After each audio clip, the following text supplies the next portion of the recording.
It's Greg from Traxda, and I just want to go over what we can accomplish with the alignment on the Honda and how we think about it, and what you can do and can't do to get your numbers. This is my personal Ridgeline. This has been lifted with our 3.5-inch kit, and it's got the axle relocation kit in it. You can see it's closer to the front edge of the wheel well than the back.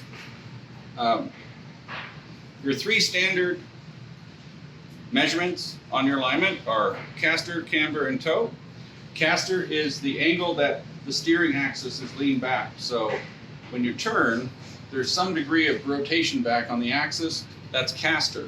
Caster is not adjustable on the Honda platform, except in the case where you put the axle relocator in and it pushes the axle forward. It increases caster by, I think, 3 degrees.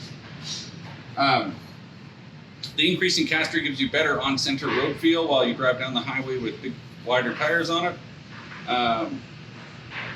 And the secondary angle on the suspension would be camber. So camber is how much your wheels are leaning in or out from the top, right? So negative camber, the top of the wheel is in. Positive camber, the top of the wheel is out. This is a McPherson strut suspension. As we lift the vehicle up, it goes to a positive camber situation. So we've got an adjustment we put into the lift kit, and we'll show you a clip from the top here.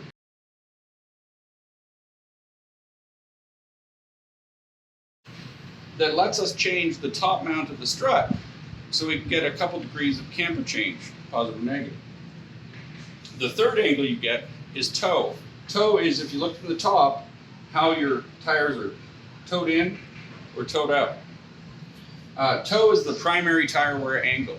You want to make sure your toe is set to get the most life out of your tires. Now the specs we give you are I think it's 0.25 positive to 0.25 negative, 1/16 toe in. As alignments go, that's a very straight up and down tire alignment, and the wheels are pointed straight ahead.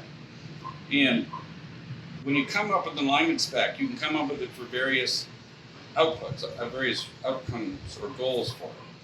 Our alignment specs are to maximize tire life on an off-road style tire. A more comfortable to drive alignment would be a little bit more camber in, a little bit more toe, but then it's going to wear the outside edge of your tire, or the inside edge, depends on your vehicle. So at the rear, we don't have caster as an angle we can adjust, but we are still concerned about camber and toe. With our 3.5, 3 lift, our most popular lift of this platform, we do get a bit of positive camber change. We end up to 0.75 to 1 degree positive camber. There are aftermarket solutions to correct the rear camber, but I don't recommend them. What happens is you get the camber to come in, you get your wheels straight, but now there's not enough adjustment space on the back to get the toe to come in right.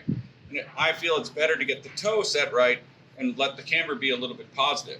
There are some shops I've talked to that are putting in the adjustable camber ball joint and taking a grinder and slotting the toe slot so you can get more adjustment. If that's something you want to do, that's a possibility.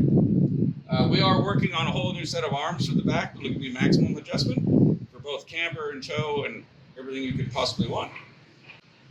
So that's how we think about alignment at Traxda. And if you have any questions, just go ahead and give us an email, sales@traxda, or leave a comment below. Thank you.